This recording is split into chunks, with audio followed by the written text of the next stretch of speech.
So if I were to ask you to come down to the stage right now and deliver a speech, what kind of excuses would you find? When I was asked to speak onto the stage for the very first time, when I was still in the school, I almost killed a person. Not in the actual sense, but in the literal sense. I lied to my mother that one of my schoolmates has died and I won't be able to go to the school because the school is shut down. But that never happened. In one of the value education classes I attended, I heard one of the faculties saying, it's fine to lie if it relates to a matter that is as close as life and death. And you know what? I lied that day. Because for me, speaking on the stage was a matter related to both life and death. And to be more specific, my death. Every time I was asked to come up onto the stage and to deliver, I experienced my heartbeat used to change. My heartbeat used to rise. But it happens with almost everyone. Everybody experiences an increased heartbeat. So this is what an average human's heartbeat feels like when he is asked to come onto the stage and speak. But mine is different.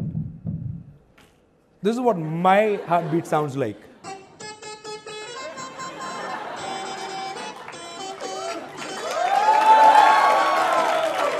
Everything goes out of control. My mind goes berserk. I don't know where am I. I experience blackouts. I experience everything that you can think of. I experience nuclear holocausts. But now that doesn't happen. Now things have changed. I understood this fear of public speaking is a pervasive fear. Many of the people have experienced it.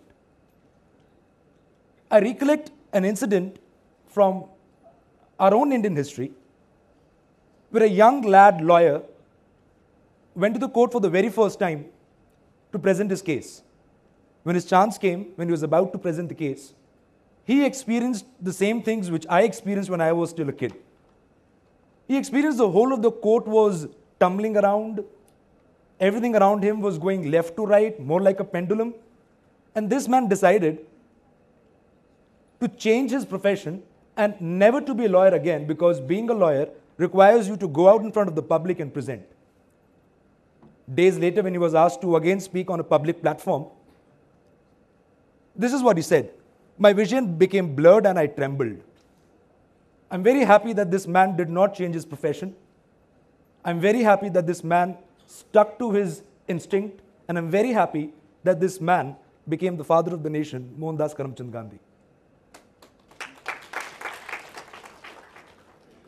Like I said, this fear is pervasive. People experience it.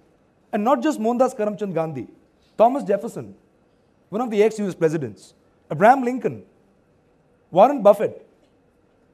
And it's not that only men fear speaking, even women do. Adele, one of the most celebrated singers, has accepted that she's a glossophobic. Now, what is glossophobia? Glossophobia is the fear of speaking in front of people. Glossophobia is something that is pervasive. I experienced glossophobia, and many of you have experienced glossophobia. And that is when I wanted to decipher the code and understand why are people glossophobics. Through this talk, I would try to explain why do people experience stage fear. So this is the first reason. Our brain is a wonderful machine. Our brain is a wonderful machine when it comes to the science of correlation. Now, what is correlation? Now, for you and I to understand correlation, I would want you to look at this image. So what you see around this place is a meerkat. Now, meerkats belong to the family of the mongoose. And meerkats are specifically found in the African deserts. But why am I talking about the meerkats at this place? I talk about them because some of the meerkats in a batch were taken from the African deserts and were brought down to an American zoo. While these meerkats were enjoying their new habitat in America, right down from Africa, who doesn't want to move from Africa to America? The lucky meerkats. I wish I was a meerkat. When these meerkats were brought down from the African habitat to the American habitat, something strange happened. Now, these meerkats were in the American zoo, and every time a plane used to pass by, casting down a shadow, these meerkats used to duck down as if they were to be hunted by some of the predators. Now, this was something very interesting. And now the American researchers wanted to find out why were these meerkats behaving in such an absurd manner. And this is what they found out. Like I told you, these meerkats belong to the habitat that is African. Now, when these meerkats were there in the African desert, every time a prey bird or a predator used to fly on the top, it used to cast a shadow on the ground. And the casted shadow meant that now they could be hunted. But why do I say that? I say that because even our brain correlates. And like I said, even I have been a meerkat. And even you people have been meerkats. Because you might have been asked to go onto the stage and deliver as a 5-year-old kid or as a 10-year-old kid, as a 14-year-old kid, and you might have underperformed. But now when you're asked to come onto the stage and perform again, your brain gives you a signal that you would again underperform, and this is the science of correlation. So the brain correlates, number one. Number two, nobody wants to get judged. Even I wouldn't want to get judged. We showed a handful of people the next image. And like everybody becomes a grammar Nazi, points out towards the biased policy, and they forget that the word honesty is and the policy are in the right place and they're correct, but you do not point out towards the right thing and you point out towards the wrong thing. And again in the next image, what is the thing that attracts your attention? Not his wonderful bald head, not his speckless shirt, but this little speck on his tooth. See, what I'm trying to say is, you cannot stop people from judging you. Some people are very good at it. Was it a sport, we could have had a number of Olympic medalists into the sport of being judgmental. But what the thing is, you need to accept the fact that people would judge you. Right now at this stage, while I'm speaking to you, I might get judged. But do I care? No, I don't. Because I come here to perform, and you come onto the stage to perform. So you need to accept the fact when you're on to this particular stage, you might get judged, and you accept the fact that you would get judged. That is the end of the story. But the third reason is the mother of all the reasons. And that is self-deprecation. Now, what is self-deprecation? Self-deprecation is when you do self-negative talks and undermine your own performance with the help of your own thoughts and with the help of your own talks. Now, you would say this doesn't happen. This is a Photoshop thing. Might be. And I want to win your trust. Even the people who are watching this video at their homes. For that reason, I would want one of the volunteers to come down and I would actually showcase it to you how self-deprecation can impact your performance. So can we have some volunteers who would want to come down? All right. Sir, you. On the right-hand side, please.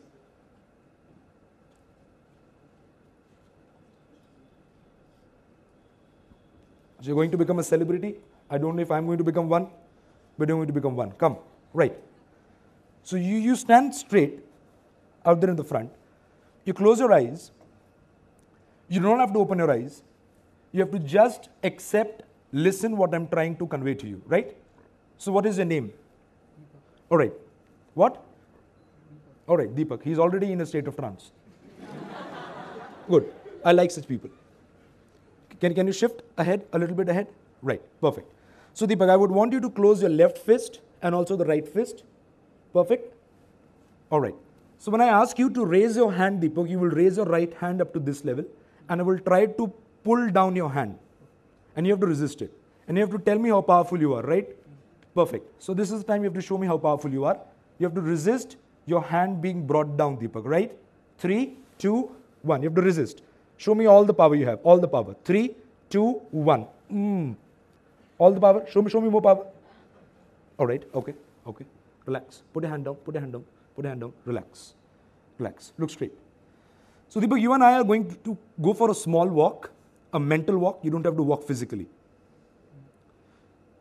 You and I are going for a walk and we're going to enter a room. The room is all dark. You have to trust me. There's a big screen that lies in front of you and there are 2 recliner chairs and you sit on one of those chairs, Deepak. Go and sit on that chair mentally. I'm sitting next to you, Deepak. I give you a remote in your hand and when you press the play button, something plays on the screen. The video that you're going to see is something which you can correlate because this is a video from your past, your own life. So you're seeing something, Deepak. Look at the colors, very vivid colors. Listen to the sound that is being played. Now this video is something that you are familiar with because this is the video of the part of your life where you and your family felt proud because of you, Deepak. They felt proud because of you. They felt proud because of you, Deepak. There's a sense of pride.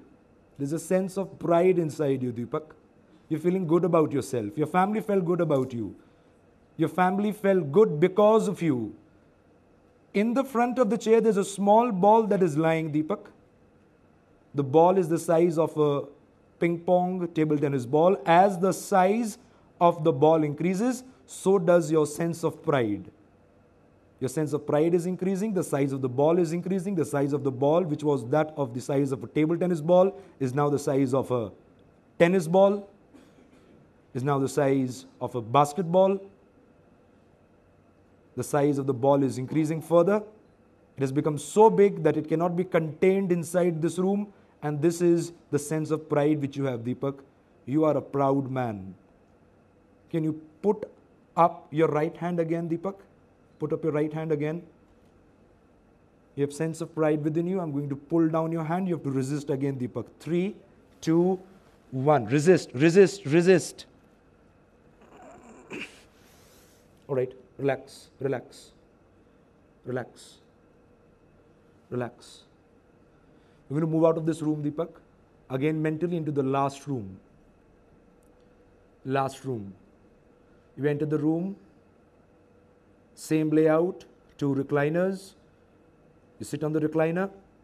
You press the play button and something again from your past plays. But this is a different video. This is the part of your life where you and your family were looked down because of an act of yours. They were mistreated. They were not treated in a good manner because of an act that you committed. Look at the video. Look at the colors, very vivid colors. Listen to the sound. Very audible, Deepak, very audible.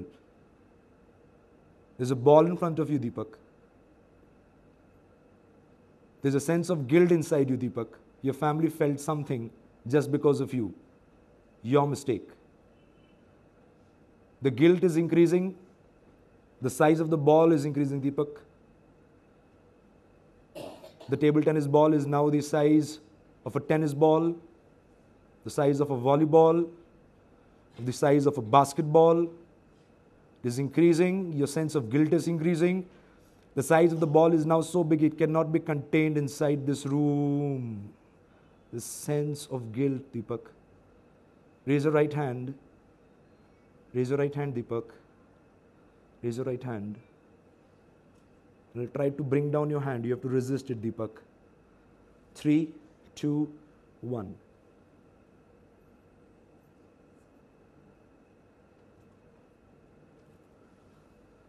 All right. Relax.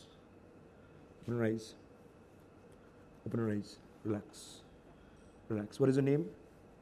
Deepak. Straight. Deepak. Full name? Deepak. What is your mobile phone number? Last 3 digits reversed. 775. All right. Go. Relax.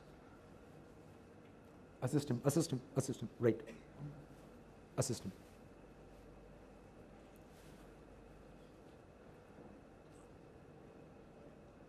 All the time I do this, not only the audience, not only the volunteer, but even I am left wordless, speechless.